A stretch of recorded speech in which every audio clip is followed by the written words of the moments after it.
Talvez você esteja me ouvindo agora a caminho do trabalho no transporte público. Se você olhar para o lado, vai notar que ao seu redor há pessoas com o pescoço curvado, com os olhos mirando o celular. Se você estiver dentro do carro, olhe em volta. Outras pessoas no trânsito podem estar na mesma posição, cabeça inclinada, mexendo no smartphone. Agora, você está parado em alguma sala de espera? Repare na postura das pessoas ao seu lado. E se você estiver me escutando diante de um computador, observe a sua postura. A coluna está reta, os pés estão bem apoiados no chão, os olhos estão na mesma altura da tela? E mais 2 perguntas. Há quantas horas você está sentado? Ou quanto tempo você costuma passar sentado ao longo do dia? As respostas revelam as principais causas de um problema que se agravou muito nas últimas décadas. Os números chaves aí da revista Lancet e da Spine. Aumentou 54% de prevalência da dor na coluna lombar de 1990 para 2015. Eles fizeram essa conta aí no mundo todo. E é a primeira causa mundial de afastamento no trabalho. A gente viu bastante aumento, sim, de queixas nos pacientes de dor na região cervical, né, na região do pescoço, na região da lombar. Isso aumentou bastante aí com a pandemia. E só tende a aumentar entre a população de todas as idades e de todos os países. De acordo com a Organização Mundial da Saúde, 8 em cada 10 pessoas vão ter problemas de coluna em algum momento da vida. E a postura errada é uma das maiores causas de lesões na nossa lombar. Da redação do G1, eu sou Natuza Neri e o assunto hoje é dor nas costas. Um episódio para entender por que esse problema é mundial e afeta cada vez mais jovens e o que fazer para evitá-lo. Eu converso com o Dr. Francisco Sampaio Júnior, neurocirurgião especialista em coluna vertebral do Hospital Sírio-Libanês em São Paulo. Segunda-feira, 20 de março.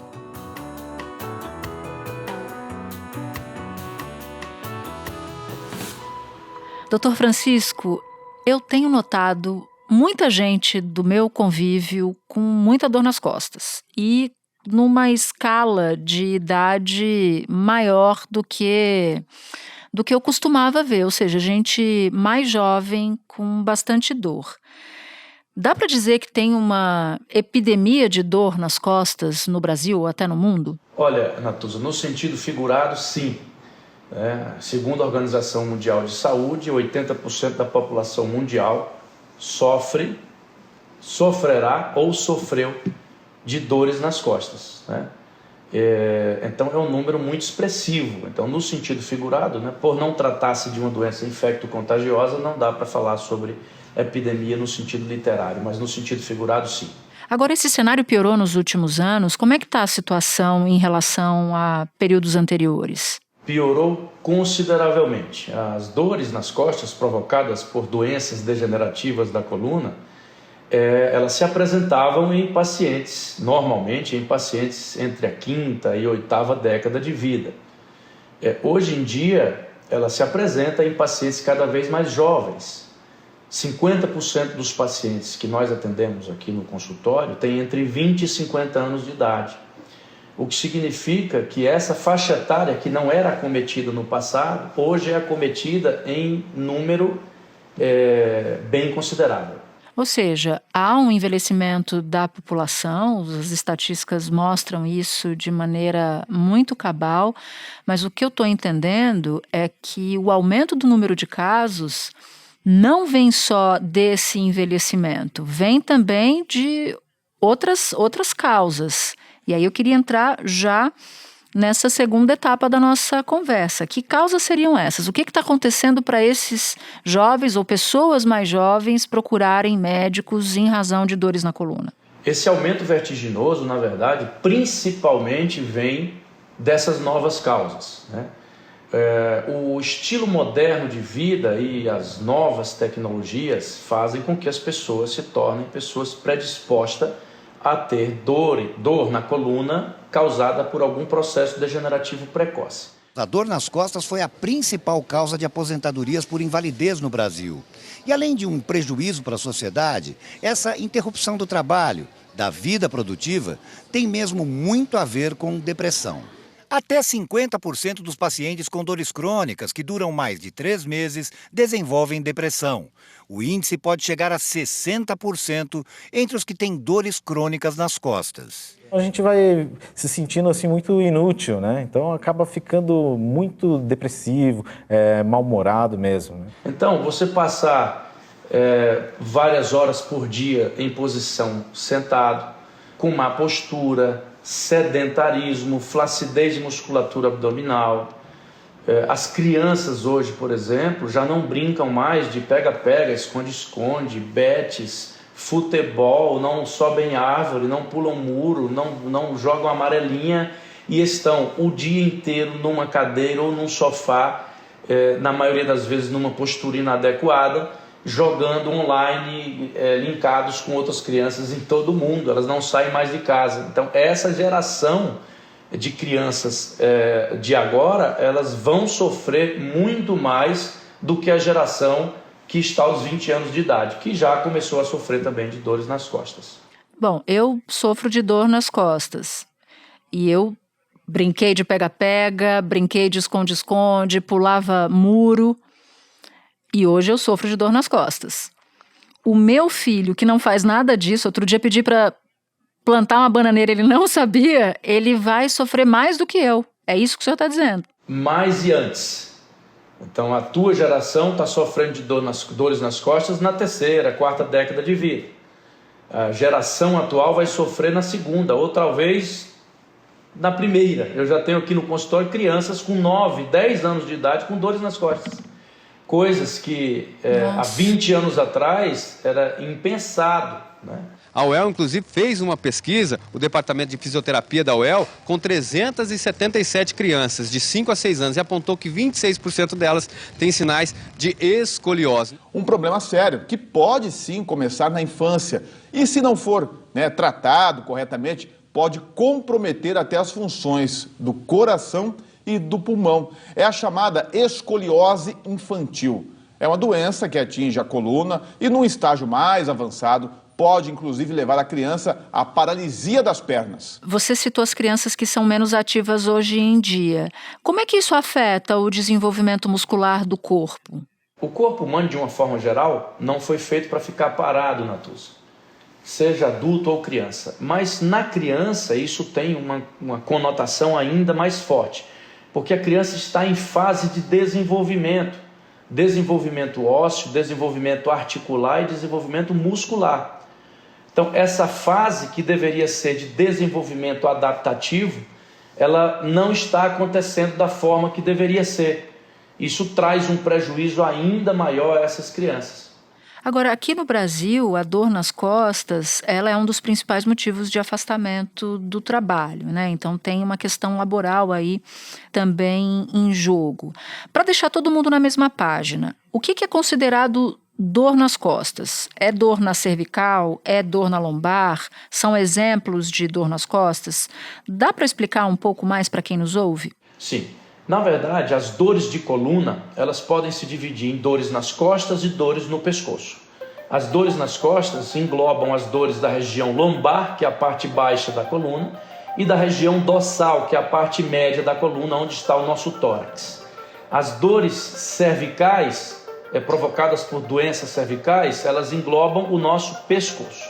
E, de fato, é uma das principais causas de afastamento do trabalho. Deixando bem claro que a dor é algo subjetivo, que cada pessoa sente ela de uma maneira e que nem toda dor, seja na região do pescoço, na cervical, dorsal ou lombar, ela é oriunda, ela é causada por um problema degenerativo ou mecânico nas costas. Às vezes existem doenças inflamatórias, existem fatores psicossociais que estão envolvidos no sentir a dor. E como é que é feito o diagnóstico? O diagnóstico é feito através do quadro clínico do paciente. Então, na consulta, nós, pela história clínica, se a dor se manifesta mais em repouso ou mais após as atividades físicas, se é uma dor noturna ou se é uma dor diurna, se é uma dor tipo peso, queimação, pontada, a idade do paciente, né? Se ele tem outras doenças associadas a essa dor, isso leva o nosso raciocínio clínico para um lado ou para outro. E aí a gente busca confirmar essas hipóteses diagnósticas que são formadas na nossa cabeça com a propedêutica armada, com exames de imagem, às vezes exames de sangue, para detectar uma ou outra doença que seja a causa da dor. Porque, na verdade, a dor nada mais é do que um mecanismo de defesa do nosso organismo. É o teu corpo avisando que alguma coisa está errada e muitas vezes impondo propositalmente um limite a fim de evitar um dano maior. Mas nós temos que entender qual é a causa da dor, contra o que o nosso corpo está querendo nos proteger. E aí é onde, se nós não tivermos um bom diagnóstico, iremos falhar no nosso tratamento. A hérnia de disco é um problema de saúde que é mais comum do que se imagina, viu? Mais de 6 milhões de brasileiros sofrem com a doença. É a terceira causa de aposentadoria precoce no país e a segunda maior causa de afastamento do trabalho. Pessoas com idades entre 25 e 45 anos apresentam maior índice de casos de hérnia de disco. A prevenção é sempre o melhor caminho. A hérnia de disco não tem cura, mas com todos os cuidados dá para conviver bem e manter a qualidade de vida. A gente vai atuar no alongamento, na flexibilidade, na mobilidade da vértebra. E aqui no Pilates a gente atua com tudo isso. E também fortalecimento do core. O core são grupos musculares que ficam entre o abdômen, pelve, quadril e lombar. E aí a gente fortalece bastante esse grupo muscular. A dor de coluna provocada por doenças degenerativas precoces, ela acontece ou ela se manifesta em crises. Entre uma crise e outra, há um espaço livre de dor. E os pacientes, ao ficarem livres da dor, imaginam que estão curados e que aquilo foi um mau jeito ou coisa do tipo. Não procuram assistência médica especializada. Infelizmente, eles só buscam essa assistência médica quando as crises se tornam mais frequentes, quando há uma diminuição do intervalo entre elas ou até mesmo quando elas ficam constantes. E aí, boa parte das vezes, essa doença já está em estado mais avançado e tornando o tratamento mais difícil. Espera um pouquinho que eu já volto para continuar minha conversa com o Dr. Francisco. Agora, Dr. Francisco, considerando dois vilões muito comuns da atualidade, celular e tablet, não dá para a gente abrir mão deles. Então, o que fazer? Porque já que você citava a causa, eu posso considerar que o celular pode ser uma causa de uma dor que eu tenho na cervical. O que dá para fazer para não virar uma vítima, uma presa fácil desse, ou pelo menos mais fácil desse vilão? Bom, existem várias coisas que podem ser feitas. E, de fato, o celular intensificou muito as dores no pescoço. Existe uma condição de saúde descrita recentemente, que é o pescoço de texto, text neck, ou pescoço de digitador, conhecido vulgarmente como pescoço de smartphone, que é, ao angular 25 graus a cabeça, você tem um aumento de 100% a 150% nos discos intervertebrais, que são amortecedores que nós temos entre cada vértebra, e nas articulações da coluna. Isso, invariavelmente, vai levar a uma degeneração, a um envelhecimento precoce. Então, o ideal, não dá para dizer para a pessoa não use celular, isso é impossível, é se adaptar às novas tecnologias, utilizando um suporte para que o celular permaneça na altura dos seus olhos e a no máximo 50 centímetros dos mesmos, evitando assim que você tenha que projetar a cabeça adiante ou para baixo para olhar para a tela. Praticar atividades físicas com regularidade, fortalecer os músculos estabilizadores do tronco, conhecer sobre ergonomia, né? A posição, por exemplo, de você sentar corretamente, a tua dorsal e a lombar tem que estar totalmente apoiada na cadeira, o joelho tem que estar 90 graus, o pé completamente apoiado no chão, não é só o calcanhar ou a ponta dos pés, dobrar as pernas, né? Cruzar as pernas, que é muito comum em mulheres. tudo isso faz com que a tua postura não seja a postura adequada. E não havendo uma postura adequada, não há uma distribuição uniforme de carga em cada um dos segmentos da coluna, e aquele segmento que está mais sobrecarregado vai adoecer antes do que deveria. Você foi falando, eu já fui me arrumando na cadeira. Eu já baixei a cadeira porque eu não estava tocando os meus pés no chão. Eu já pensei no suporte de celular que eu tenho, mas eu esqueço na mesa do trabalho. E um outro ponto, você falou de perna cruzada. Eu sento muito, digito, falo ao telefone na mesa do trabalho com as pernas cruzadas. E entro no ar com as pernas cruzadas. Por que isso é um problema? Bom, isso é um hábito entre as mulheres, né? É um problema porque ao cruzar as pernas, você vai utilizar mais um lado do seu corpo do que o outro. Você já está na posição sentada, que não é a posição ideal. Os estudos mostram que quando você permanece em posição sentada, você oferece 2,5 vezes mais carga nos seus discos e articulações da coluna do que de pé, por exemplo. E 10 vezes mais do que deitado. E nós sabemos isso desde 1976.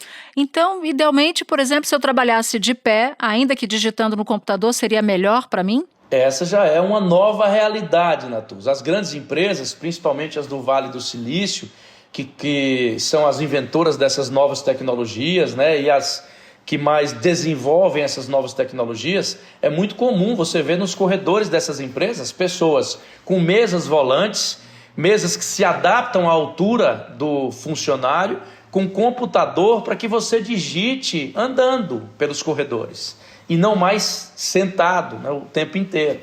O ideal é que pelo menos, no mínimo, a cada 45 minutos sentado, 15 de pé. Vou tentar praticar essa também. Mas já que a gente está falando de postura, o que dá para fazer para melhorar a postura no cotidiano que não seja no trabalho? Porque acho que já está bem claro para quem nos ouve o que é recomendável fazer e o que não é recomendável fazer. Por exemplo, pensando em sofá, em cadeira, uso de mochila. Meu filho foi para a escola, estou usando aqui o meu exemplo porque eu tenho certeza que é a situação de outras pessoas. A mochila era muito pesada e ele estava curvado para sustentar o peso da mochila. Então eu queria entender, em termos de postura do cotidiano, o que não é recomendável fazer e o que dá para fazer para evitar uma dor nas costas a partir disso. A mochila deve conter, em média, 5% do peso do corpo. Mais do que isso, já passa a ser prejudicial. Uma outra coisa importante é que cadeira é ruim, mochila é ruim, porém, o nosso corpo foi feito para suportar esse tipo de carga e pressão. O problema não é a cadeira ou a mochila, o problema é o exagero, tanto no peso ou no tempo em que se utiliza. E também você tem que ter o teu corpo preparado para receber esse tipo de carga. A maioria das pessoas hoje não tem o corpo preparado, porque elas não procuram fazer atividades físicas com regularidade. O corpo humano não foi feito para ficar parado. Parou, dá problema. Uma pesquisa revelou que 48,3% das pessoas que moram em capitais não se exercitam. A faixa etária dos 55 aos 64 anos é a mais sedentária, 56% não realizam nenhuma atividade física. E essa situação não é novidade. O Brasil já esteve no topo do país mais sedentário do mundo, de acordo com a OMS, em 2018. Eu tenho quase 80 anos, não sinto dor nas costas, não. Sabe por que você tem dor nas costas? Você passa o dia sentado, você se transformou numa tartaruga. Dia sentado com a cabeça assim para fora, olhando o celular o tempo inteiro. Para com isso. O melhor exercício para a coluna é andar, é se movimentar. Larga a mão de ser sedentário, cara. Lembrando que toda e qualquer articulação, ela é protegida por um músculo. Se esse músculo enfraquece, a sobrecarga vai ser gerada na articulação, seja na coluna, no quadril, no joelho, no pé, no ombro, e ela vai adoecer. Doutor Francisco, só de conversar contigo, eu já estou sentindo a minha cervical, eu já comecei a me ajeitar, mas eu já estou com um pouquinho de dor, acho que eu estou sugestionada aqui. Mas olha, brincadeiras à parte, o assunto é sério, deixa pessoas em estado de sofrimento. Não é fácil sentir dor alguma, dor nas costas, então não é muito diferente desse quadro geral. Eu te agradeço muito, tenho certeza que tem muita gente que nos ouve que já está começando a observar como é que tá a postura, como é que usa o celular. Tem que praticar, né? Para entrar na rotina tem que praticar. Tem que se tornar algo automático. Enquanto você precisa se lembrar que a postura está errada e corrigi-la conscientemente, falta algo. Tem que ser algo automático, né? E para conseguir isso, você tem que praticar atividades físicas, você tem que corrigir sua postura com o RPG, você tem que fazer exercícios posturais, fortalecer os dorsais e alongar os peitorais para encaixar as escápulas, para que os ombros não projetem adiante. Porque quando o ombro projeta adiante, o tronco acompanha e a cabeça também. Então tem que ser algo automático. Doutor Francisco, muito obrigada pela participação. Fiquei só com uma curiosidade. Você tem dor nas costas? Tenho.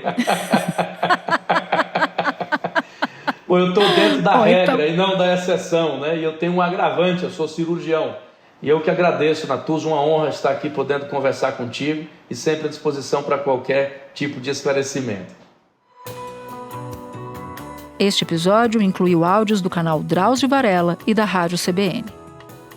Este foi o Assunto, podcast diário disponível no G1, no Globoplay, no YouTube ou na sua plataforma de áudio preferida. Vale a pena seguir o podcast na Amazon ou no Spotify, assinar no Apple Podcasts, se inscrever no Google Podcasts, no Castbox ou no YouTube e favoritar na Deezer. Assim, você recebe uma notificação sempre que tiver um novo episódio. Comigo na equipe do Assunto estão Mônica Mariotti, Amanda Polato, Tiago Aguiar, Gabriel de Campos, Luiz Felipe Silva, Tiago Kazuroski, Etos Kleiter e Nayara Fernandes. Eu sou Natuza Neri e fico por aqui. Até o próximo assunto.